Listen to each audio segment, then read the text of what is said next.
Nous revenons au réveillon du Nouvel An, une fête qui peut prendre bien des formes, du très classique au plus original, comme celui de ces aventuriers qui ont choisi de célébrer le passage à la nouvelle année dans un igloo au col du Somport, dans les Pyrénées. François Buisson, Benoît Braco. Bonne année! Moment magique, un premier de l'an vraiment pas comme les autres pour ce couple venu de Perpignan, fêté 2014 dans un igloo au cœur du parc national des Pyrénées.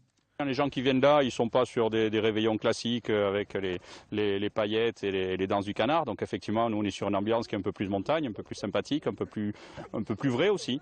Une quarantaine d'aventuriers qui avaient terminé 2013 en construisant leur igloo, environ 200 blocs de neige pour monter le dôme. La mission c'est de faire des blocs, c'est pas le plus facile, et de faire un igloo si possible qui s'écroule pas la nuit, tant qu'on puisse dormir un minimum, quoi. 2 heures de travail pour un nid douillet, histoire de passer une nuit mémorable. Après un repas festif à la station de ski du Somport, il est l'heure de regagner sa tanière pour fêter 2014. Première opération, l'installation dans l'igloo. Chacun trouve sa place. 2013 se termine.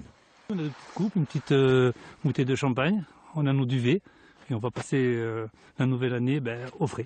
Minuit, moins 4 degrés. Le champagne est à température ambiante. On peut alors trinquer à 2014. Santé à tous. Bonne année. Bonne année, meilleure la vôtre. Bonne année. Eric, il est carrément à la bouteille. Génial, insolite et vraiment magnifique, de bons accompagnateurs, vraiment super, ouais.